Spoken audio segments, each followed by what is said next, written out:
Hello everyone, আসসালামু আলাইকুম। আশা করছি আপনারা সবাই ভালো আছেন। যখন বাংলাদেশে ছিলাম, আম্মুকে দেখতাম মেহমান আসার আগে কাজের লোকদের এক্সট্রা আওয়ার কাজ করার জন্য বলা হতো, যেন মশলাটা বেটে দেওয়া হয়, মাংসগুলো কেটে কুটে পরিষ্কার করে দেওয়া হয়। তো বাংলাদেশে দেখা যায় আম্মুকে দেখতাম জাস্ট সব কিছু রেডি করা থাকতো, জাস্ট চুলায় রান্না করতো, ব্যাস এরপরে মেহমানকে আপ্যায়ন করা হতো। যেহেতু আমার বিদেশে এই সুবিধাটা নেই আমাদের কাজের লোকের, তো আমাদেরকেই সব কাজ করতে হয়। আমার বাসায় কিছু মেহমান আসবেন, দাওয়াত দিয়েছি আমার ননদের শ্বশুর শাশুড়ি, তারা বাংলাদেশ চলে যাবেন।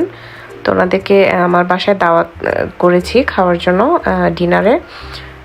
তো ওনারা আসবেন, আর সাথে আমাদের আরও একটা আন্টি আর আঙ্কেল বাংলাদেশ চলে যাবে, তারা একই উইকেই চলে যাবেন। তো তাদের ভাবলাম একসাথেই দাওয়াতটা দিয়ে দেয়। তো আমি রান্নার আয়োজন করছি অ্যাজ ইউজুয়াল। আমার হাজব্যান্ড সাদাত আমাকে হেল্প করছে। ও প্রত্যেকবারই যখনই মেহমান আসে অথবা রান্নাবান্নার ঝামেলা হয় ও আমাকে পেঁয়াজটা কেটে দেয়, মাংসগুলো পরিষ্কার করে দেয়, ও আমাকে অনেক হেল্প করে। আর বাচ্চাদেরকে রাখে স্পেশালি, যেটা আমার খুব দরকার, ও বাচ্চাদেরকে সামলায় যেন আমি ঠিকমতো রান্না করতে পারি। এই যে আমার রান্নার সব আয়োজন রেডি। আজকের মেনু হচ্ছে, যেহেতু যে দুইজন মেহমান আসবেন, যে দুইজন কাপল আসবেন, তারা সবাই চিটাগংয়ের, আমি নিজেও চিটাগংয়ের। তো ভাবলাম আজকে চিটাগংয়ের মেনু দিয়েই সার্ভ করি। যেটা আমি এখন প্রিপেয়ার করছি সেটা হচ্ছে হার্ড চিকেন। অনেকটা দেশি চিকেনের টেস্ট নেই আর কি আমরা এই হার্ড চিকেন দিয়ে। তখন আমি হার্ড চিকেনটা রান্না করছি। অ্যাজ ইউজুয়াল সব মশলাপাতি দিলাম, গরম মশলা। এখন আমি যেটা দিচ্ছি সেটা হচ্ছে Radhuni, just little bit to get that flavour. তারপর আমি দিয়ে দিচ্ছি টমেটো। হার্ড চিকেনটা অ্যাকচুয়ালি রান্নার প্রসেসটা অনেকটা গরুর মাংসের মতোই। তো একটু বেশি সময় নিয়ে চুলায় রাখতে হয়, অনেকক্ষণ সিদ্ধ করতে হয়, যেহেতু অনেক শক্ত, তাই একটু বেশিক্ষণ রান্না করতে হয়। আমি আসলে এগুলো সব আগের দিন রাতেই প্রিপেয়ার করে নিচ্ছি। জাস্ট হাফ ডান করে রাখবো হার্ড চিকেনটা আর গরুর মাংসটা। আর বাকি রান্নাগুলো আমি যেদিন আসবেন আন্টিরা সেদিনই আমি করে ফেলতে পারবো সকালবেলা, যেহেতু ওনারা রাতে আসবেন ডিনারে। তো এখন আমি জাস্ট মুরগি আর গরুটা প্রিপেয়ার করে নিচ্ছি, জাস্ট হাফ ডান করে ফ্রিজে রেখে দিব, যেহেতু এগুলো সিদ্ধ হতে সময় লাগবে।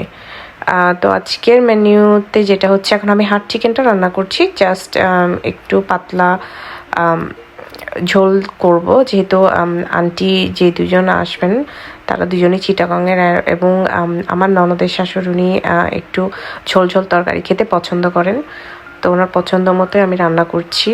আর হার্ড চিকেনটা আমি কষিয়ে এখন অন্য চুলায় বসিয়ে দিয়েছি। এই চুলাটা আমি এখন গরুর মাংসটা বসাবো।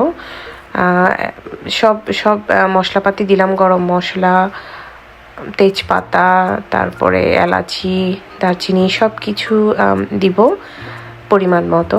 দেওয়ার পরে জাস্ট চুলায় বসে কিছুক্ষণ কষিয়ে নিব। কষিয়ে এই যে আমি জিঞ্জার গার্লিক পেস্ট যেটা পাওয়া যায় বাজারে, সেটাই ইউজ করছি। আসলে অনেককে দেখি ভাবিদের মধ্যে অনেকে জিঞ্জার গার্লিক এসব নিজেরাই পেস্ট করে রেখে দেন ফ্রিজে, যেটা অ্যাকচুয়ালি সেটাই ভালো। বাংলাদেশে তো আসলে সেটাই করা হয়। তো যেহেতু সময় স্বল্পতার কারণে আমাদের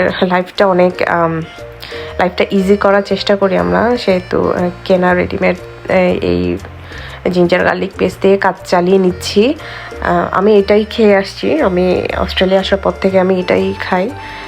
আর এই তো সব মশলাগুলো দিলাম, মরিচের গুঁড়ো, হলুদের গুঁড়ো, ধনিয়া, জিরা, আর একটু গরম মশলা ইউজ করব। যেহেতু অল্প রান্না হলে একটা আন্দাজ করে টুকটাক দিয়ে ফেলা যায়, বাট যেহেতু রান্নার পরিমাণটা একটু বেশি, তাই আমাকে একটু বুঝে দিতে হচ্ছে যেন সব কিছু ঠিক মতো হয়। যে গরু মাংস প্রায় 4 কেজির মতো ছিল, আর মুরগি হার্ড চিকেন ছিল প্রায় 3টা। 3টা হোল হার্ড চিকেন ছিল, তো সেগুলো আমি এখন পানি একটু কষিয়ে, মাংসটা কষিয়ে এখন পানি দিয়ে দিচ্ছি। আচ্ছা, এটা আমি যে কারণে করছি, একটু পানি বেশি দিব, সেটা হচ্ছে আমি চানার ডাল দিয়ে গরুর মাংস রান্না করব, একদম আমাদের চট্টগ্রামের স্টাইলে চানার ডাল দিয়ে। এর মধ্যেই আমার মহারাজা, আমার ছেলে খিদে পেয়েছে, সে এখন স্ন্যাক্স খাবে। যেহেতু মা বিজি, মা এখন তাকে খাবার দিতে পারছি না, তাই বললাম আপাতত বাবা কিছু একটা খেয়ে থাকো, আমি রান্নাটা শেষ করে তারপর তোমাকে খাইয়ে দিব। তো ওর বাবা ছোটটাকে নিয়ে আছে, ছোট ছেলের জেয়ানকে নিয়ে ব্যস্ত ওর বাবা। এই যে আমি গরু মুরগি রান্না হয়ে গেছে আমার, এখন আমি রান্না করব আমার শুটকি। চিটাগংয়ের মানুষ, শুটকি তো আমাদের রেগুলার একটা খাবার, শুটকি তো থাকবেই।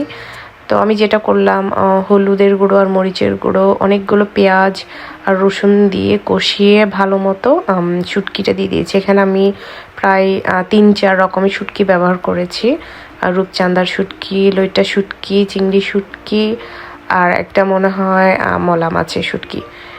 এই তো 4 রকমের শুটকি আমি ব্যবহার করেছি। এই তো আমি কষিয়ে তারপর এই যে শিমের বিচি, এই শিমের বিচিটা প্যাকেটে পাওয়া যায় ফ্রোজেন, যেটা আমি বাঙালি দোকান থেকেই কিনে নিয়ে এসেছি। এখানে 2 প্যাকেট ফ্রোজেন শিমের বিচি আছে। এরপর ভালো মতো বিচিটা নাড়াচাড়া করে আমি সবজিগুলো দিয়ে দিয়েছি। এখানে বেগুন আছে, আলু আছে আর শিম আছে। তো আমি সব কিছু ভালো মতো দিয়ে ঢাকা দিয়ে জাস্ট কুক করে নিয়েছি। যে আমার ছেলেটা ঘুমোচ্ছে এখনো, সে অনেক টায়ার্ড, বাইরে অনেকক্ষণ খেলাধুলা করেছে। আর আমার হাজব্যান্ড আমার ছোট ছেলে জেয়ানকে নিয়ে ব্যস্ত। যেটা বলছিলাম এর আগেও, আমি যখন কাজ করি কিচেনে অথবা অন্য কোনো কাজে ব্যস্ত থাকি, দেখা যায় আমার হাজব্যান্ড কোনো না কোনোভাবে আমাকে হেল্প করে, যেটা আমার খুব ভালো লাগে। এখানে আসলে ছেলে মেয়ে বলে কোনো কথা নাই, আমি মেয়ে হয়ে যদি বাইরে কাজ করতে পারি, আমার হাজব্যান্ডও আমাকে বাসার কাজে হেল্প করতে পারে, এখানে লজ্জার কিছু নেই। বাংলাদেশে দেখা যায় ছেলেরা কাজ করবে না, এটা একটা তাদের নিয়ম করে রেখে দিয়েছে।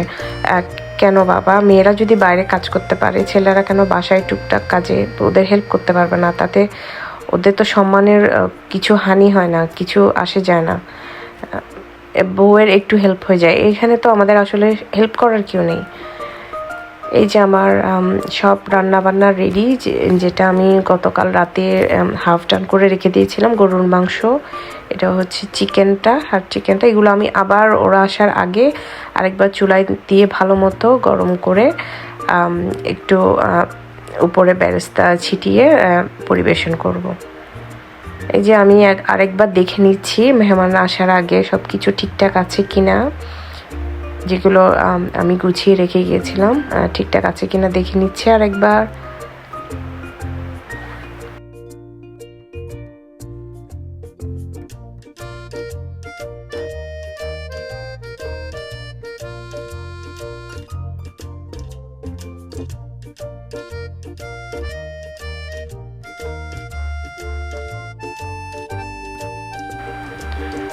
এই যে আমার মেহমান চলে এসেছে, আমি খাবারও সার্ভ করে দিয়েছি।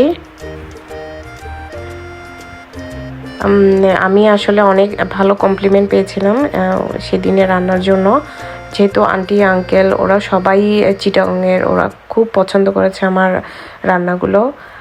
যেহেতু আমরা একটু ঝোল বেশি দেই তরকারিতে, তারপরে একটু মরিচ মশলা বেশি ইউজ করি, তো সেই কারণে হয়তো বা আন্টি আঙ্কেলের ভালো লেগেছে আমার রান্না। যে এটা হচ্ছে আমাদের আয়াজ,